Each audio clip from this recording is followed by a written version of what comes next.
When my son passed away, my daughter-in-law said, "Don't be dramatic. Pack your bags and learn to survive." I wiped my tears and lived in my car for 2 weeks. That's when my son's lawyer called with some good news. "I'm glad to have you here. Follow my story until the end and comment the city you're watching from so I can see how far my story has reached." I never imagined that losing my son would be the second worst thing to happen to me that week. Carlton had been gone for exactly 7 days when Cleo walked into the living room where I sat folding his old sweaters, tears falling silently onto the soft wool.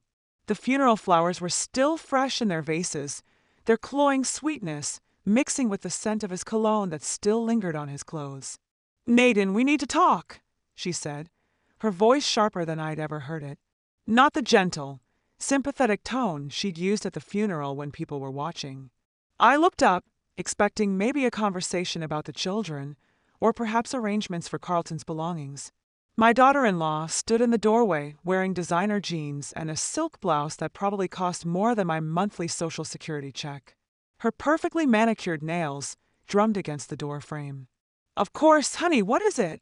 Cleo stepped into the room, but didn't sit down.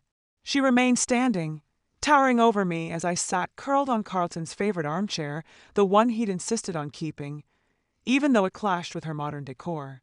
"I've been thinking about the house situation," she began, and something cold settled in my stomach. "With Carlton gone, things need to change. The kids and I need space to grieve properly. And honestly, having you here is just too much right now." I blinked, trying to process her words. "Too much. You're always crying, always touching his things, always talking about him like he's still here. It's not healthy for the children to see their grandmother falling apart like this." Her voice was steady, clinical almost. "They need stability, not constant reminders of what they've lost." My hand stilled on the sweater I'd been folding, Carlton's favorite gray cardigan that he wore every Sunday morning while reading the paper. He'd worn it just 3 weeks ago before the cancer took its final vicious turn. "Cleo, this is my home, too. Carlton and I discussed this before he got sick. He wanted me to stay here, to help with the kids, to be close to family." My voice came out smaller than I intended. She let out a short laugh that held no warmth. "Carlton said a lot of things when he was medicated and not thinking clearly. The reality is that this house belongs to me now, and I need you to pack your things." The words hit me like a physical blow. I felt the air leave my lungs, and for a moment, the room seemed to tilt.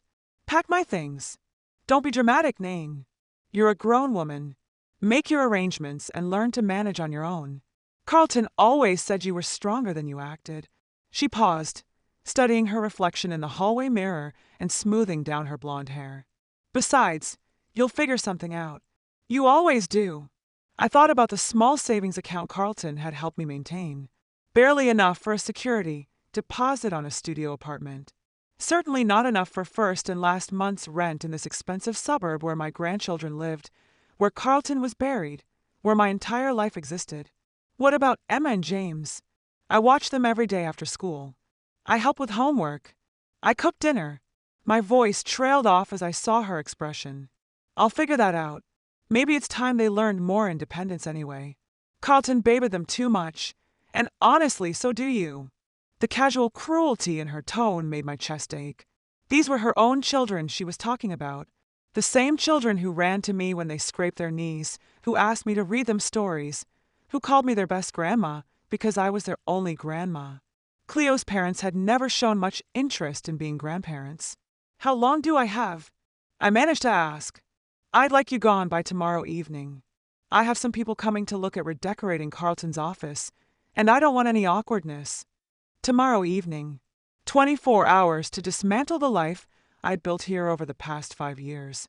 Ever since Carlton had insisted I sell my little apartment across town and move in to help with the kids when Cleo went back to work.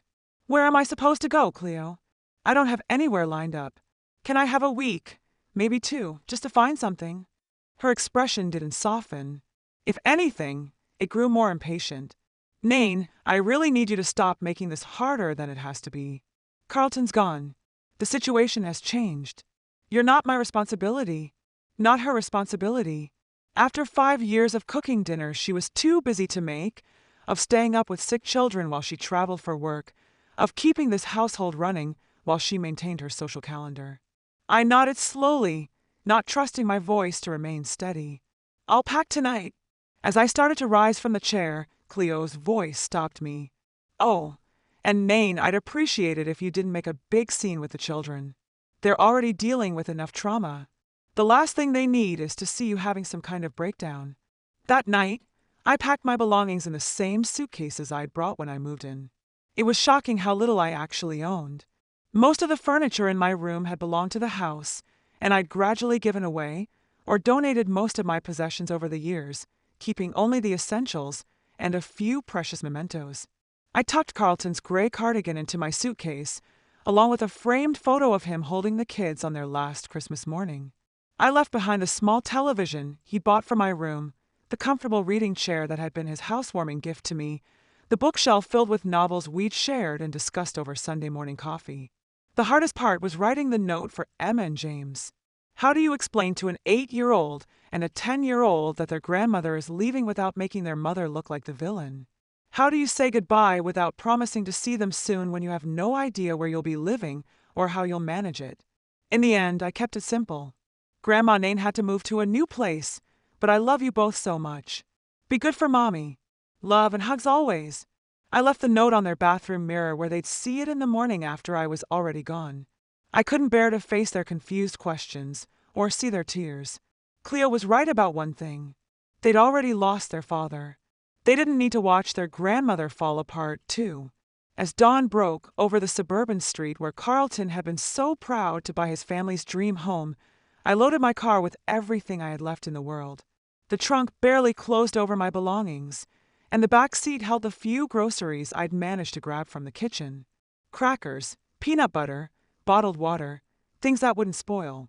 I sat in the driveway for a long moment, looking up at the house where my son had lived his last years, where my grandchildren were probably still sleeping peacefully in their beds, unaware that their daily constant had just vanished from their lives. Cleo appeared at the front window, coffee mug in hand, watching me with the same expression she might wear while observing a neighbor's yard sale. Making sure I actually left, I realized, making sure I didn't change my mind and come back to complicate her fresh start. I put the car in reverse and drove away from the only family I had left with nowhere to go and no idea how I was going to survive what came next. Now, I'm curious about you who listened to my story. What would you do if you were in my place? Have you ever been through something similar? Como bilo? And meanwhile, I'm leaving on the final screen 2 other stories that are channel favorites, and they will definitely surprise you. Thank you for watching until here. 2 weeks. That's how long a person can live in their car before the shame becomes almost unbearable.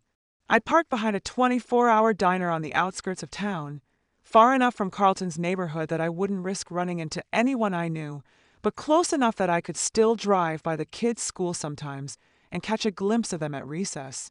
Pathetic, maybe, but those moments were the only light in my increasingly dark days. The first few nights, I'd convinced myself this was temporary. I'd find a solution, maybe a room to rent or a small apartment I could afford. I'd applied to 3 different senior living communities, but the waiting lists were months long, and the deposits were far beyond my reach. The few affordable apartments I'd looked at were in neighborhoods where I was afraid to walk to my car during daylight, let alone live alone at night. My daily routine had become a careful choreography of survival and dignity. Every morning at 6 a.m., when the diner opened, I'd go inside and use their restroom to wash my face and brush my teeth. I'd order a cup of coffee and a piece of toast, the cheapest items on the menu, and sit in a corner booth for as long as I could make them last, sometimes stretching one coffee for 3 hours while I read yesterday's newspaper someone had left behind. The worst part wasn't the physical discomfort, though. Sleeping curled up in the driver's seat had left my entire body aching. It wasn't even the fear, though every night brought new terrors. Strange noises, flashlights from security guards making their rounds, the constant worry that someone would realize I was living in my car and call the police. The worst part was the invisibility. I'd become a ghost of my former life. Yesterday, I'd seen my neighbor Margaret at the grocery store where I was buying another loaf of bread and jar of peanut butter, my diet for the past week. She'd looked right through me as if I wasn't standing 3 feet away. We'd had coffee together dozens of times, had exchanged Christmas cookies for 5 years, And now I was invisible to her. I understood why. I looked homeless because I was homeless. My clothes, even though I tried to keep them clean in the diner's bathroom sink, were wrinkled from sleeping in them. My hair, usually neat and styled, hung limp around my face. I'd lost weight I couldn't afford to lose, and there were dark circles under my eyes that no amount of concealer could hide. But it was more than my appearance.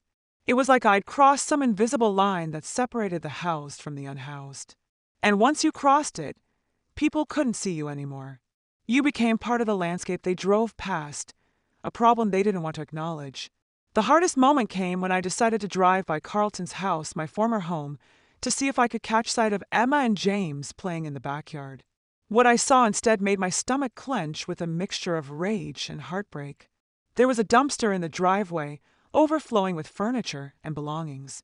I could see Carlton's desk, the one where he'd help the kids with homework every night, his bookshelf still loaded with the novels we discussed over coffee, the comfortable recliner where he'd fallen asleep watching movies with the children on Sunday afternoons. And standing beside the dumpster, directing two men who were carrying out more furniture, was Cleo. She was wearing workout clothes that probably cost more than I'd spent on groceries in the past month, her phone pressed to her ear, laughing at something the person on the other end was saying. I watched as they brought out the small dining table from Carlton's office, the one where he'd set up his laptop during his last months when the stairs became too difficult. The table where he'd spend hours organizing family photos, writing letters to the kids for future birthdays he knew he wouldn't see. Cleo waved dismissively as they tossed it into the dumpster with a crash that I could hear from half a block away.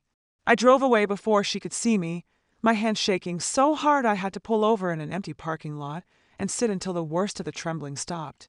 How could she just throw away everything that connected the children to their father? How could she erase him so completely, so quickly? That evening, I made the mistake of checking Facebook on the library's public computer during my daily internet session. Cleo had posted a photo of herself in what looked like a completely redecorated living room. Everything was white and chrome and minimalist, nothing like the warm, comfortable family space where Carlton used to build blanket forts with the kids. The caption read, "Sometimes you have to clear out the old to make room for the new, feeling grateful for fresh starts and new beginnings." The comments were exactly what I expected. Friends praising her strength, her courage, her ability to focus on the future. Someone had even written, "Carlton would be so proud of how well you're handling everything." I closed the browser without reading anymore. That night, huddled in my car behind the diner, I allowed myself to cry for the first time since I'd left. Not the silent tears I'd been leaking for weeks, but deep, wrenching sobs that came from somewhere so buried I'd forgotten it existed. I cried for Carlton, for the grandchildren I might never see again, for the life I'd lost, for the woman I used to be.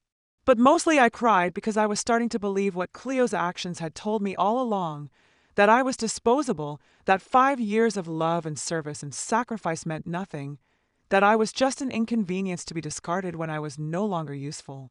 The crying jag left me exhausted, and I fell asleep slumped against the car door, my cheek pressed against the cold window. I dreamed about Carlton as a little boy, tugging on my apron and asking for help reaching something on a high shelf. In the dream, I was young again, strong again, needed again. I woke up to the sound of my phone ringing, a number I didn't recognize displaying on the cracked screen. For a moment, I considered not answering. In my experience lately, unknown numbers meant bills I couldn't pay or people I couldn't help. But something made me slide my finger across the screen. "Mrs. Peterson, this is Robert Chen from Chen Martinez and Associates. I was your son, Carlton's attorney. I've been trying to reach you for several days. We need to discuss some urgent matters regarding Carlton's estate." My heart started racing. In my experience, lawyers calling meant problems, medical bills, insurance issues, things I couldn't afford to deal with. I cleared my throat, trying to sound more put together than I felt sitting in my car behind a diner at 7 o'clock in the morning. "Yes, this is Nain Peterson. I've been trying to reach you for several days. We need to discuss some urgent matters regarding Carlton's estate. Could you come to my office today? It's quite important." Estate?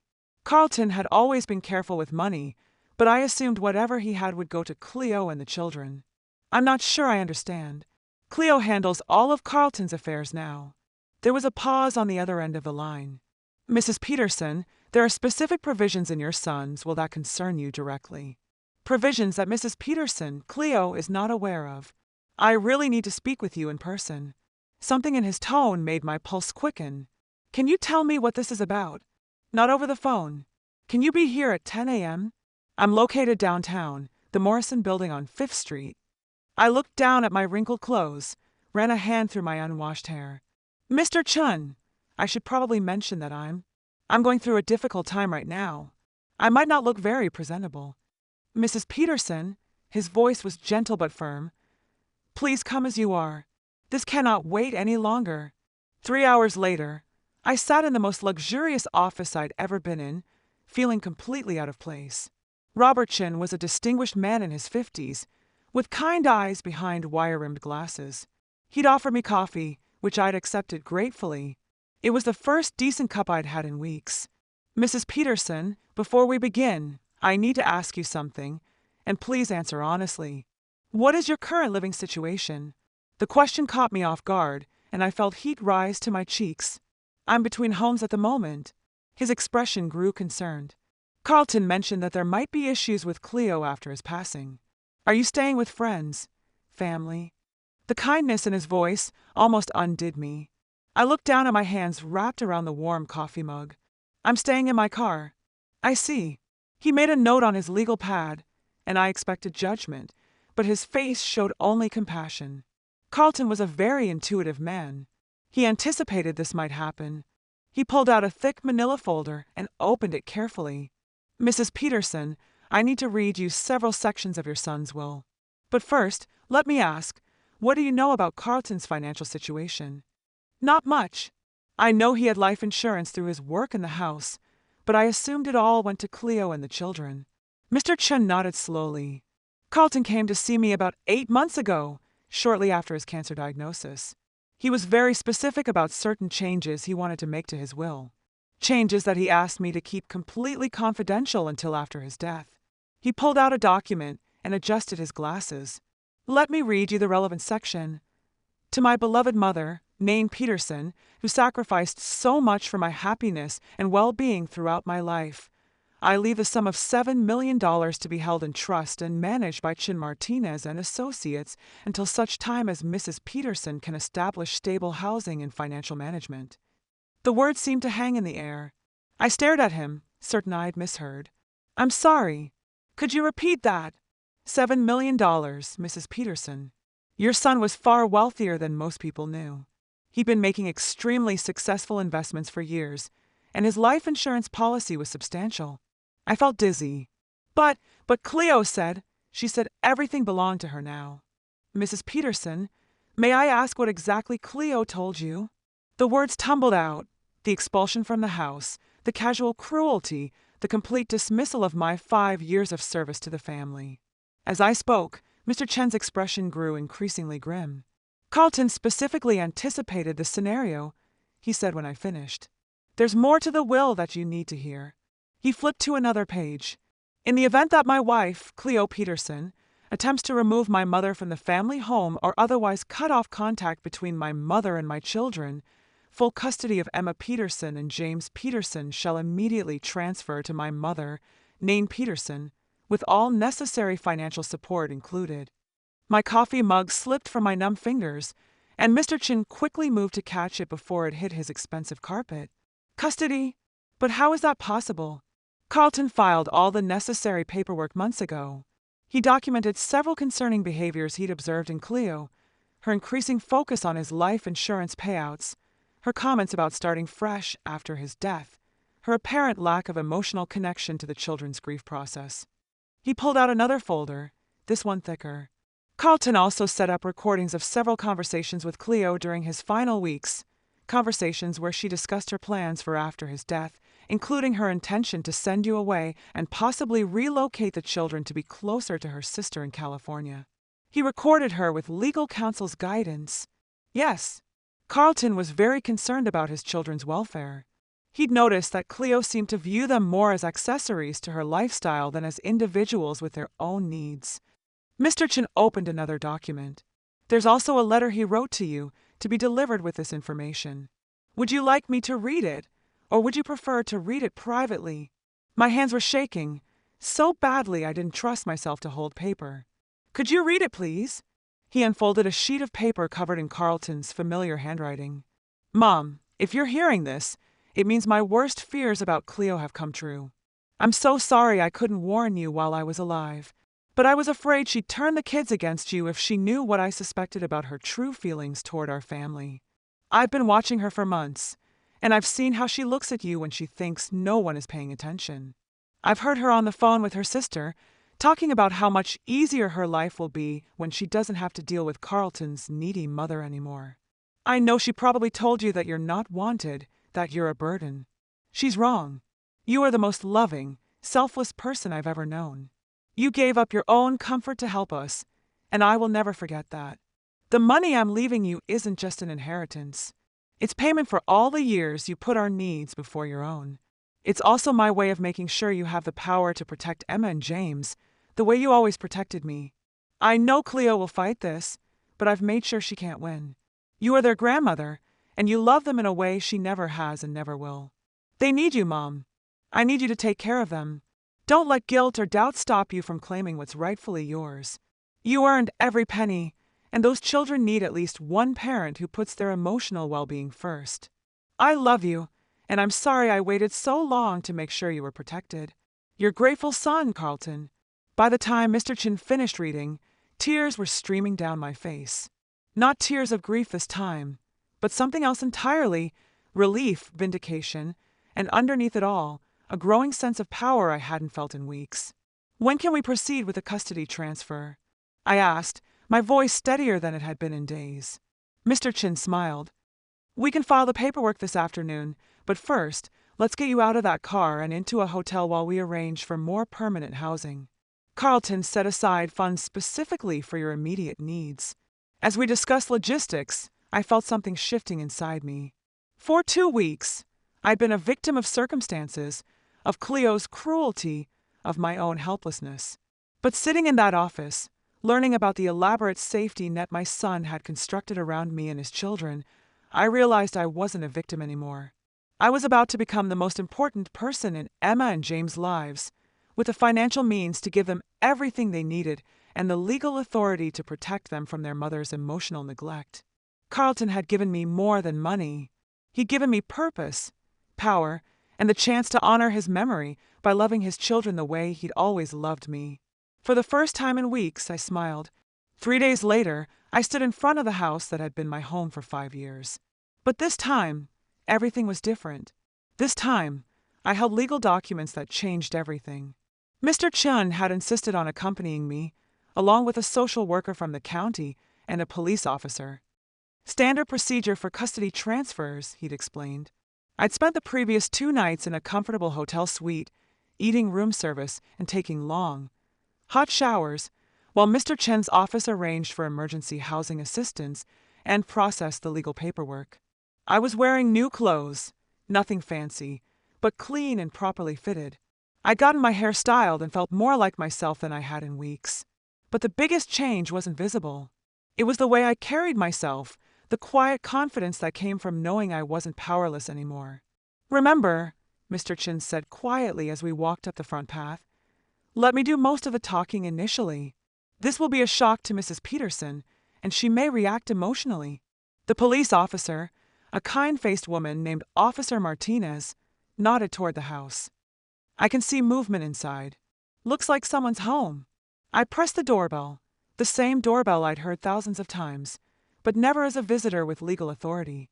Through the frosted glass, I could see Cleo's figure approaching.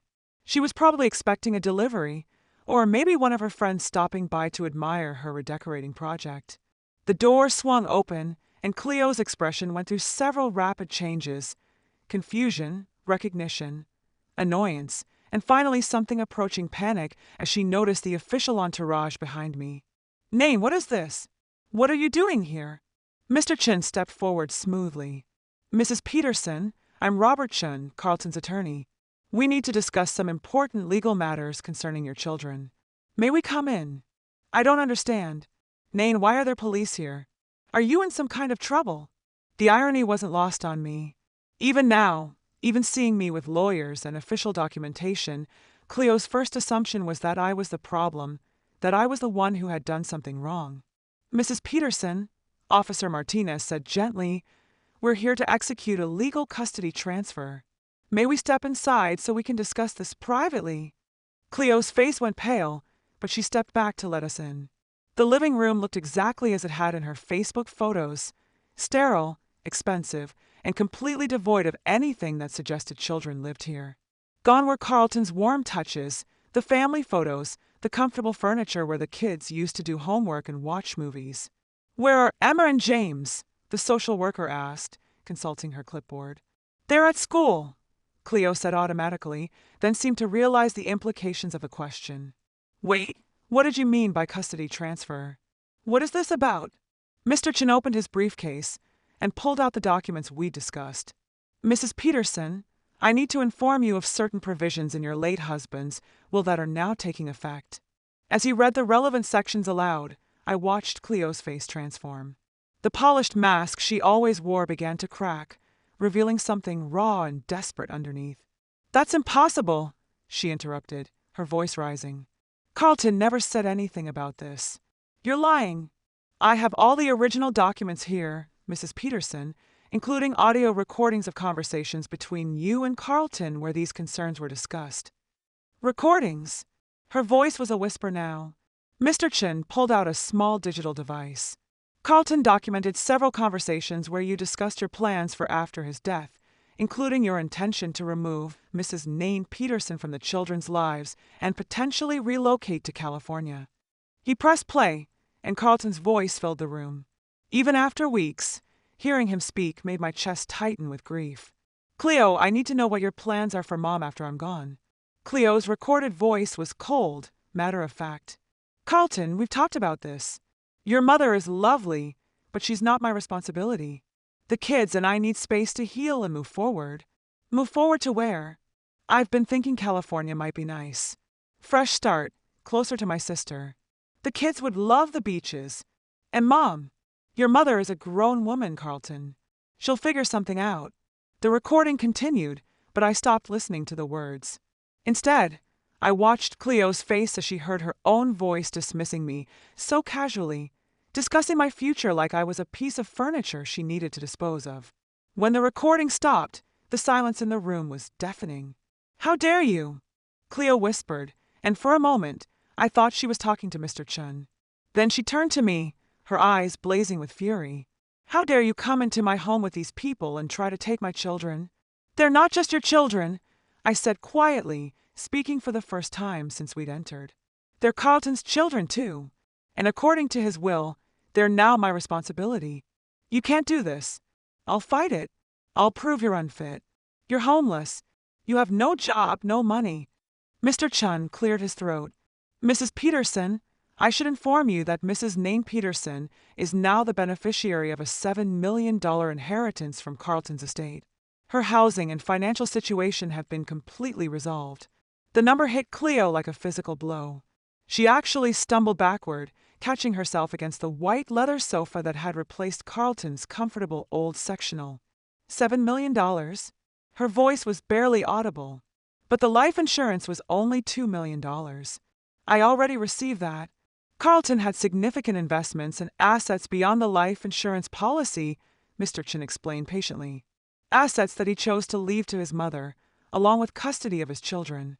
I watched Cleo's mind racing, trying to process this information. I could see the exact moment when the reality hit her. Not only had she lost the children, she'd lost access to the money she'd probably been counting on. "This isn't fair," she said, and for the first time her voice broke. "I'm their mother. I've taken care of them for years. Have you?" The question came out of me before I could stop it. "When was the last time you helped Emma with her nightmares about losing her daddy? When did you last sit with James while he cried because he missed his father's bedtime stories?" Cleo's mouth opened and closed, but no words came out. "When did you last cook them a meal instead of ordering takeout? When did you last ask them how they're feeling instead of telling them to move on because their grief was inconvenient for your timeline?" "That's not." "I was grieving too." "No," I said, my voice growing stronger. "You were redecorating. You were planning your fresh start. You were throwing away their father's belongings and telling them not to be dramatic when they asked questions. The social worker looked up from her notes. Mrs. Peterson, the children will need to be picked up from school today. Do you have arrangements for their belongings? Cleo looked around the sterile living room as if seeing it for the first time. Their things, their clothes are upstairs. Their toys, most of their toys are in storage or were donated. Officer Martinez observed, consulting a report on her phone. According to the documentation we received, several boxes of children's belongings were removed from the house last week. I felt my anger building again. You got rid of their toys, their father's things and their toys. I was trying to help them heal. Cleo's voice was desperate now. All those old things just reminded them of what they'd lost. Those old things were their connections to their father, I said. Those were the memories they'll need when they're older, when they want to remember how much he loved them.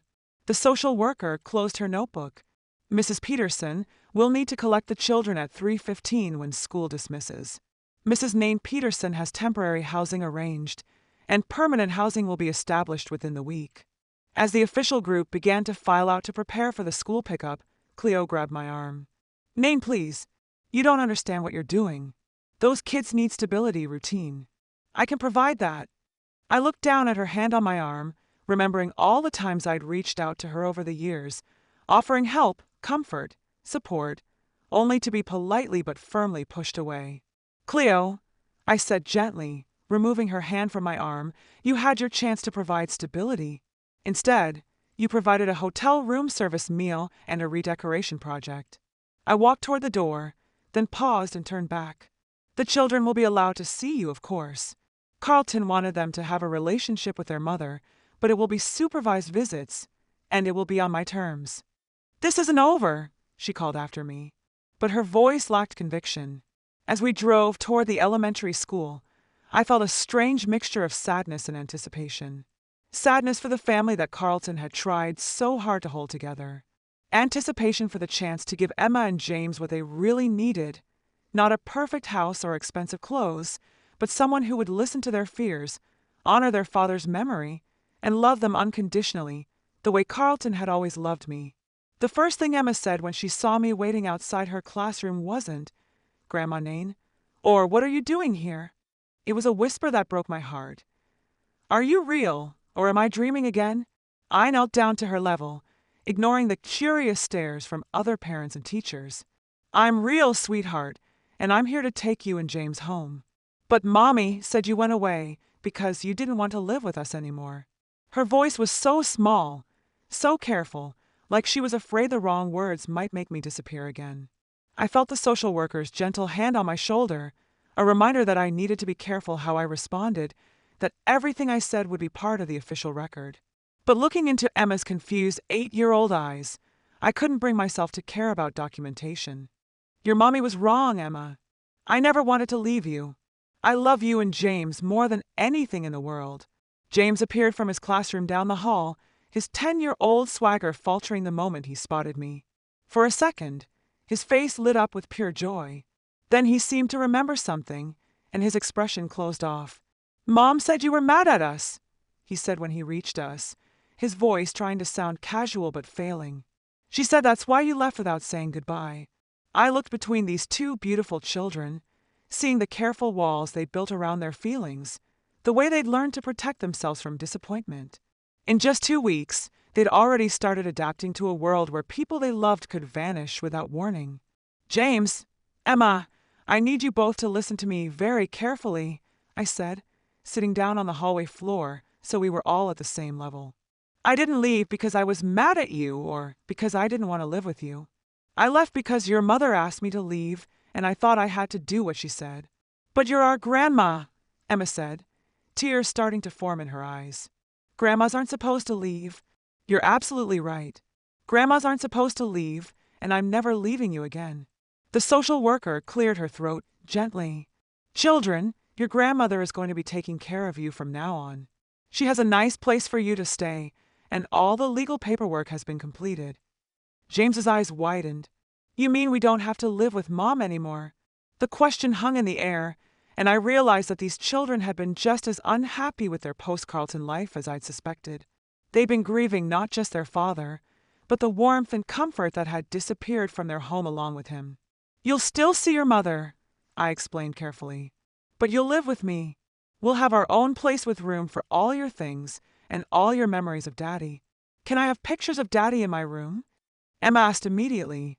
Mommy put them all away because she said they made her too sad. "You can have as many pictures as you want. We'll make a whole wall of Daddy pictures if that's what makes you happy." James looked skeptical. "Mom said you don't have any money, and that's why you had to leave. How can you take care of us if you don't have money?" I smiled, thinking about the conversation I'd had with Mr. Chun about how to explain the inheritance to children. "Your daddy made sure I'd have everything I need to take care of you. He was very smart about money, and he loved us all very much." "Daddy left you money?" Emma's eyes were wide. "He left me something much more important than money, Emma. He left me the job of taking care of his most precious treasures, you and James." The drive to our temporary housing, a furnished 3-bedroom apartment that Mr. Chen's office had arranged, was quiet. Both children sat in the back seat, occasionally whispering to each other, processing this massive change in their lives. When we arrived, I watched their faces as they took in the modest but comfortable space. It wasn't the showcase home they'd been living in with Cleo, but it felt warm in a way that house hadn't for months. "This is your room, Emma," I said, showing her the smaller bedroom.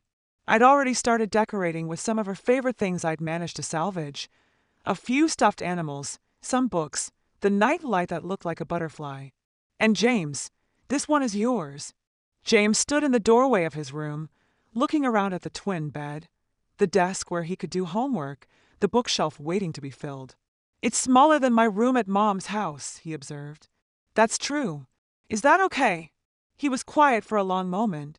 "It feels warmer," he said finally, like someone who loves me picked it out. That first evening, we ordered pizza and sat on the living room floor eating it straight from the box, something Cleo never would have allowed in her perfectly maintained house. I told them stories about their father as a little boy, stories they'd never heard before, and watched them laugh for the first time in weeks. "Daddy really put peanut butter in his hair?" Emma giggled. "He was convinced it would make his hair grow faster, so he could look like his favorite baseball player." "Your grandfather was not amused when he came home from work and found Carlton's hair full of Skippy." "What did Grandpa do?" James asked, completely absorbed in the story. "He sat your daddy down in the kitchen and spent 2 hours washing his hair with dish soap. And then he told him that if he wanted to be like his baseball hero, he should practice hitting and catching instead of experimenting with condiments." As the evening wore on, I noticed small things that broke my heart.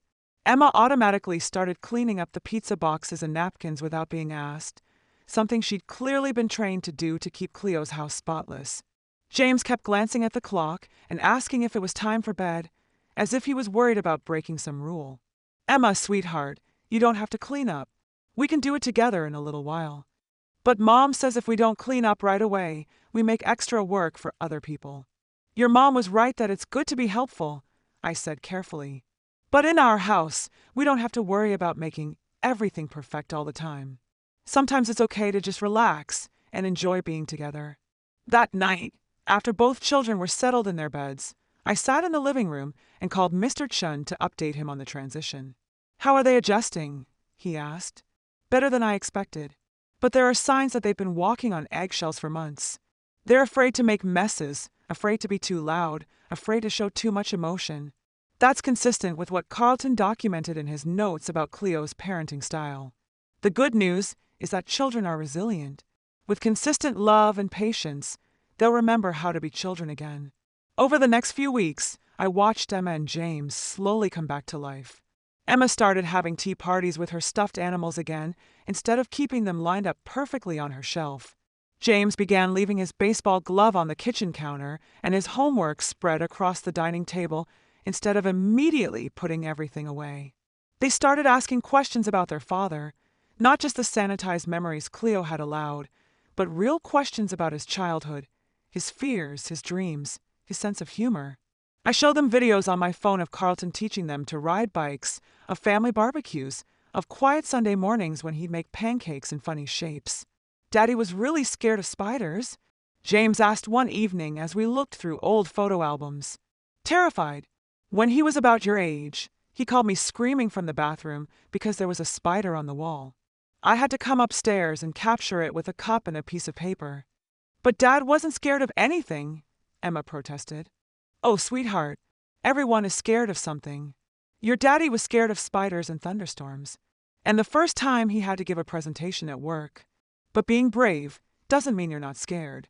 It means you do what you need to do even when you are scared.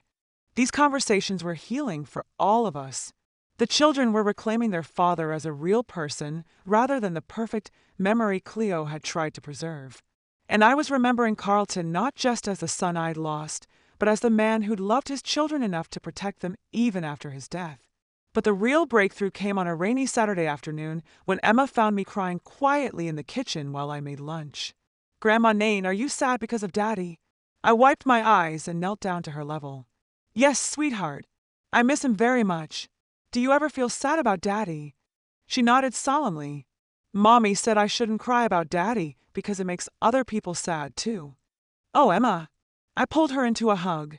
It's okay to cry when you miss someone you love. Crying doesn't make me sad. It makes me proud that you loved your daddy so much. Can I cry with you sometimes? Always, sweetheart. We can cry together, and we can laugh together, and we can remember Daddy together. That afternoon, all three of us ended up on the couch, sharing memories and tears and tissues. For the first time since Carlton's death, his children were allowed to grieve properly, to feel their emotions without worrying about how it affected the adults around them. As James fell asleep against my shoulder and Emma curled up with her head in my lap, I realized that Carlton had given me more than money and legal authority. He'd given me the chance to give his children what they needed most: permission to be human, to feel deeply, to love without fear. And in doing so, he'd saved not just them, but me as well. 6 months later, I stood in the kitchen of our new home, a modest 3-bedroom house with a backyard where Emma could practice cartwheels and James could throw his baseball against the fence and listen to the sounds of children being children. No tiptoeing around expensive furniture, no whispered conversations, no constant worry about disturbing someone's peace. Emma was upstairs playing music while she organized her rock collection, something that would have sent Cleo into a panic about noise levels and mess. James was in the living room, sprawled on the floor with his homework spread across the coffee table, occasionally calling out math questions for me to help him solve. These were the sounds Carlton had wanted to protect when he made his secret arrangements. This was the life he'd envisioned for his children: messy, loud, real, and full of unconditional love. The doorbell rang, interrupting my thoughts. Through the front window, I could see a familiar figure standing on the porch, and my stomach tightened with old anxiety before I reminded myself that things were different now. Cleo stood on my doorstep holding a small gift bag, looking more uncertain than I'd ever seen her. The past 6 months hadn't been kind to her. Word around town was that she'd had to sell the showcase house. Apparently, Carlton's investments and insurance money had been specifically structured so that most of it went to his children's trust fund and to me, leaving her with only enough to start over, not enough to maintain her expensive lifestyle. "Hello, Nain," she said when I opened the door. "I was hoping I could see the children for a few minutes." "It's not your scheduled visitation day," I said calmly.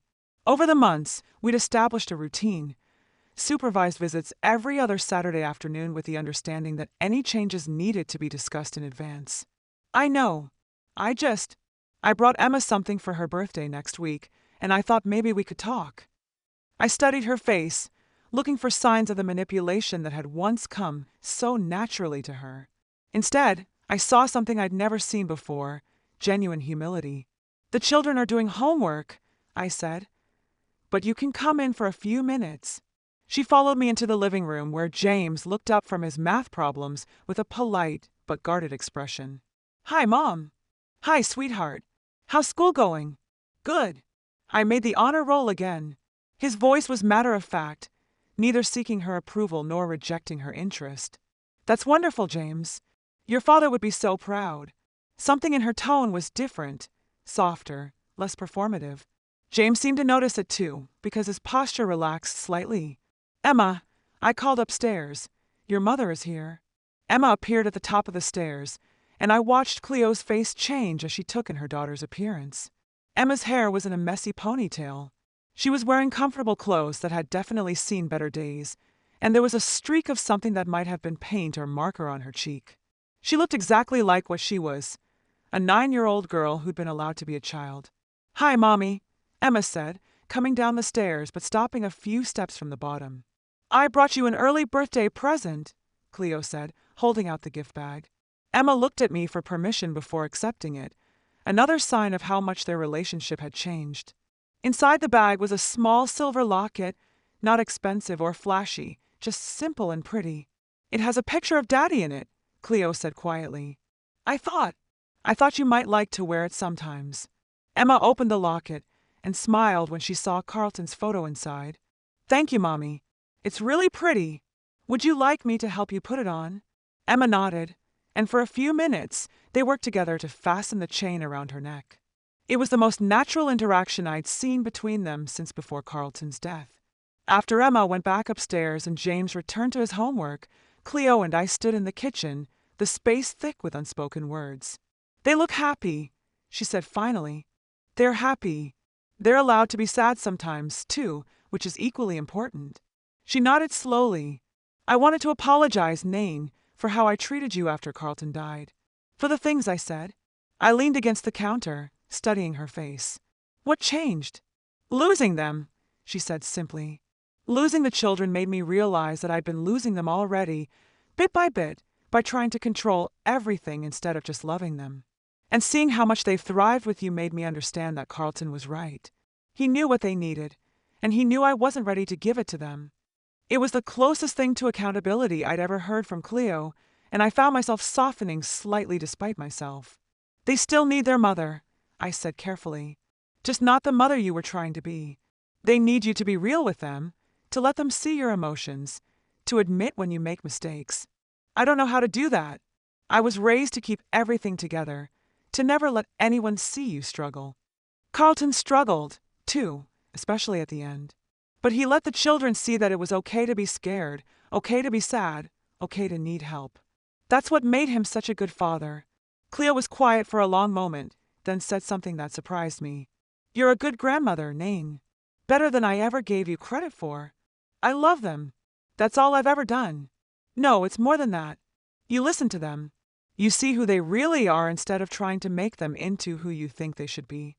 As she prepared to leave, Cleo paused at the front door. "Nain, would it be possible to schedule an extra visit next week for Emma's birthday? I'd like to take both children out for ice cream, just the three of us." I considered the request. 6 months ago, I would have been terrified to let the children go anywhere alone with Cleo. But the woman standing in front of me wasn't the same person who'd thrown away Carlton's belongings and dismissed my grief. She wasn't completely transformed. That would take years if it happened at all, but she was trying. "1 hour," I said. "And they call me when you pick them up and when you drop them off." "Thank you." After she left, James looked up from his homework. "Grandma Nain, do you think Mom is getting better?" It was such a perceptive question from a 10-year-old, and I realized that these children had been watching their mother just as carefully as I had. "I think she's trying to get better," I said honestly. "What do you think?" "She seems sadder, but nicer," he said thoughtfully, "like maybe she misses Dad the way we do now." That evening, after both children were in bed, I sat on the back porch with a cup of tea and thought about the strange journey that had brought us to this point. 6 months ago, I'd been sleeping in my car, convinced that I was unwanted and unnecessary. Tonight, I was the legal guardian of 2 thriving children, living in a comfortable home with enough financial security to never worry about basic needs again. But the money wasn't the real gift Carlton had given me. The real gift was purpose. For the first time in years, I woke up every morning knowing exactly why I was needed, not as a convenient babysitter or household helper, but as the person who loved these children unconditionally and would always put their emotional needs first. The next morning, Emma found me in the kitchen making pancakes, Carlton's recipe, with too much vanilla and a pinch of cinnamon that he'd never measured, but somehow always got exactly right. "Grandma Nain," she said, climbing onto her usual stool at the breakfast counter, "I had a dream about Daddy last night. Was it a good dream or a sad dream?" "Good. He was making pancakes just like you are, and he told me he was happy that you're taking care of us." I felt tears prick my eyes, but I didn't try to hide them. Emma had learned that it was okay for adults to cry, that tears didn't mean something was wrong. I'm happy to take care of you, too, sweetheart. It's the best job I've ever had. James stumbled into the kitchen, still in his pajamas, hair sticking up in every direction. Are those Dad's pancakes? They are, with extra vanilla, just like he used to make them. As we sat around the breakfast table, syrup dripping onto plates and orange juice spilled on the placemat, I realized that this was what Carlton had been fighting for in those final months. Not just his children's financial security, but their right to live in a home where love was more important than perfection, where grief was allowed to coexist with joy, where being human was not just tolerated but celebrated. Outside, I could hear neighbors starting their weekend routines, lawnmowers humming, children playing in backyards, the normal sounds of families living their lives. We were part of that now, Emma and James and I. We belonged somewhere again. Later that day, as I tucked Emma into bed, she looked up at me with those serious brown eyes that reminded me so much of Carlton at that age. Grandma Nain, are you ever going to leave us again? Never, I said, smoothing the hair back from her forehead. I'm going to be right here until you're grown up and don't need me anymore. And then what will you do? I smiled, thinking about all the possibilities that stretched ahead of us. Then I'll be the grandmother who spoils your children and tells them embarrassing stories about how their parents used to eat dirt and put peanut butter in their hair. Emma giggled. James ate dirt constantly. Your father, too. I think it might be genetic. As I turned off her bedside light and headed toward my own room, I caught sight of myself in the hallway mirror. The woman looking back at me was different from the one who'd packed her belongings in shame 6 months ago. She was stronger, more confident, but also softer somehow. She knew her worth now. Carlton had saved us all, his children from a life of emotional neglect, and me from the despair of believing I was disposable. His final gift wasn't just money or legal documents. It was the reminder that love doesn't end with death, that protecting the people we care about sometimes requires difficult choices, and that sometimes the greatest act of faith is trusting someone else to carry on what we started. In my bedroom, I opened the drawer where I kept Carlton's last letter to me, the one Mr. Chun had given me along with all the legal papers. I'd read it dozens of times, but tonight I needed to see his words again. You are not a burden, Mom. You never were. You are the heart of this family, and I need you to remember that when things get difficult. Take care of my children the way you took care of me, with patience, with humor, with unconditional love. They will need you to be strong, but they will also need you to be human. Thank you for everything you sacrificed for me. Now it's my turn to take care of you. I folded the letter carefully and put it back in the drawer. Tomorrow was Sunday, which meant pancakes and errands and maybe a trip to the park if the weather was nice. Simple, ordinary family life, the kind Carlton had always treasured, the kind he'd made sure his children would continue to have. For the first time in months, I fell asleep without a single worry about the future. We were exactly where we belonged.